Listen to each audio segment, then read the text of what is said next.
Welcome back to Bedtime Stories with Honey. We're going to do Jack and the Beanstalk. This particular version, Jack is actually quite young, and this was one of the early ones that I actually remember hearing. I know there's a lot of different versions of all of these things, but this is one of the ones that I remember. Once upon a time, in a small English village, there lived a poor widow who had only one child named Jack. She loved her son very much, providing for him as best she could, but they became so poor that she did not know how they were going to buy food. "We must sell our cow," she said one morning. "It is the only thing we have left." She told Jack to take the cow and sell it in the next village. Along the way, he met a butcher, who asked him where he was going. When Jack replied that he wished to sell his cow, the butcher offered a bag of lovely colored beans in exchange. He told Jack that the beans were not ordinary beans. They were, in fact, magic beans. The silly boy eagerly accepted the offer, gave the cow to the butcher, and returned home excited to show his mother the bag of magic beans. When his mother heard what he had done, she was very angry. She took the beans and threw them out the window. Then, having nothing to eat, they both went supperless to bed. When Jack awoke the next morning, he discovered that the beans had taken root and sprung up during the night. Their stalks had grown so thick and intertwined that they actually formed a ladder which disappeared into the clouds. Curious, Jack decided to climb the beanstalk. His mother came running from the cottage and begged him to come down, but Jack continued up the stalk. After climbing for some time, Jack broke through the clouds and found himself in a strange land. He left the beanstalk to explore. As he did so, he met a fairy who asked who he was and how he had come to be here. Jack told her how his poor mother had been forced to sell their cow and about the foolish trade he had made for the bag of beans.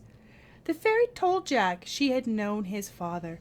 Jack knew nothing of his father and was eager to hear about him. "I will tell you about him," said the fairy, "but first you must agree to do me a favor." Jack promised to do whatever she requested. The fairy told Jack that his father had been a rich man, known far and wide for his goodness and generosity. "He never let a day pass without doing a kindness for some person," she said. "It was the wicked giant who destroyed him and took his home and all of his wealth. You and your mother have barely escaped. This giant has killed and eaten a great number of people. Though you will face great dangers, it is your duty to destroy him." The fairy continued, "You must be brave. The giant's castle is north along this road. Take anything the giant has, for it really belongs to you and your mother." And then the fairy disappeared. Jack immediately set off towards the giant castle. As he grew near, he saw a very tall woman standing in the doorway. Jack greeted her kindly and explained that he was lost. He told her that he had not eaten in days and asked if she could spare just a morsel of food. The woman knew that her husband, the giant, would certainly eat the poor boy if he were found, but she had a kind heart and took pity on him.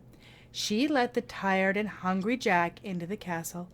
The giantess led Jack down dark passages, past dismal dungeons, to her kitchen, where a bright fire was burning. Jack was enjoying the refreshments when suddenly there was a fearful knocking at the door that echoed through the rooms of the castle. The giant's wife quickly hid Jack in a copper pot and opened the door for her husband. The giant roared, "Fee, fi, fo, fum, I smell the blood of an Englishman. Be he alive or be he dead, I'll grind his bones to make my bread." The giant stormed around the castle, sniffing and snuffing, peeping and prying into all the corners and nooks where someone might be hiding. At last, satisfied that no one was actually there, he sat down at the table and ate the enormous meal his wife had prepared. When the giant had finished eating, he ordered his wife to bring him his magic hen. "Lay," commanded the giant. Jack peeked out from the copper pot and was amazed to see the hen laid eggs of solid gold. Soon the giant and his wife fell asleep, and Jack climbed quietly out of the pot. He snatched at the magic hen and did not stop running until he reached the beanstalk. He climbed down and returned home. His mother welcomed him with tears of joy. The golden eggs from the magic hen would provide them with everything they needed and more. But Jack, intent on keeping his promise to the fairy, climbed up the beanstalk the very next day and returned to the giant's castle. Once again, the kind-hearted giantess invited Jack in. She warned Jack that he must leave before her husband came home, but the giant returned home earlier than expected. The wife had just enough time to quickly hide Jack inside the copper pot again. "Fee, fi, fo, fum!" roared the giant. "I smell the blood of an Englishman. Be he alive or be he dead, I'll grind his bones to make my bread." The giant was certain that he has not mistaken this time.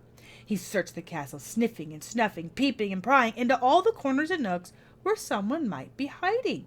Fortunately for Jack, he did not look inside the copper pot.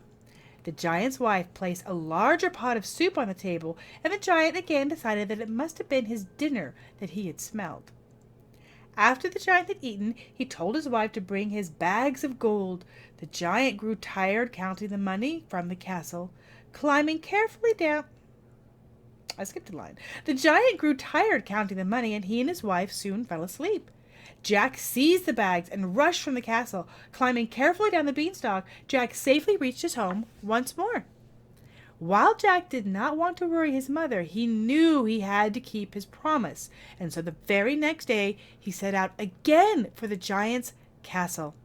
Pleased to see him, the giantess invited Jack back in for refreshments, and again hurried to hide him in the copper pot when the giant came stomping through the door. "Fee, fi, fo, fum! I smell the blood of an Englishman. Be he alive or be he dead, I'll grind his bones to make my bread," sang the giant as he walked around, sniffing and snuffing, peeping and prying into all the corners and nooks where somebody might be hiding. Yet again, his wife set dinner on the table, and the giant decided, it must be the dinner that he smelled. The giant called to his wife to bring him his magic harp, which played wonderful music of its own accord. Listening to the beautiful music, he and his wife soon fell fast asleep. Jack crept very quietly and caught hold of the wonderful harp, but it was an enchanted harp, and when Jack picked it up, it loudly called out, "Master! Master! Wake up!" And the giant did. "Fee, fi, fo, fum! I smell the blood of an Englishman. If he's alive and not yet dead, I'll grind his bones to make my bread," shouted the giant as he rushed after Jack with his dreadful club at hand. Jack came to the beanstalk and clambered down as quickly as he could. When he got to the bottom, he felt the stalk swaying. Looking up, he saw the fierce giant coming down after him. Jack called out to his mother to bring him a hatchet. With a few quick strokes, he cut the beanstalk off the roots. It came tumbling down, and the giant crashed to the earth and lay dead as a stone. Just then the fairy appeared. She thanked Jack for keeping his promise and told him always to follow his father's example as a kind and generous man. Jack kept his word, and he, his mother, and all those he helped lived happily ever after for a great many years. The end. Ah, love that. Love that so much. It's interesting.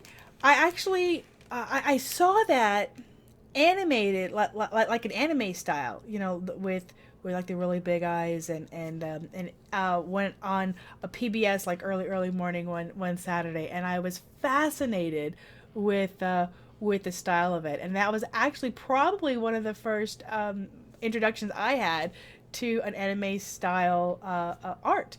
I was young and I saw that, and then it turned out like regularly on the weekends in the early morning hours they played different ones. Like I saw a Sleeping Beauty version of it and a Cinderella version as well. So anyway, that was kind of an early introduction to me for my love of that anime style. So that's it. I hope you guys had fun. See you next time.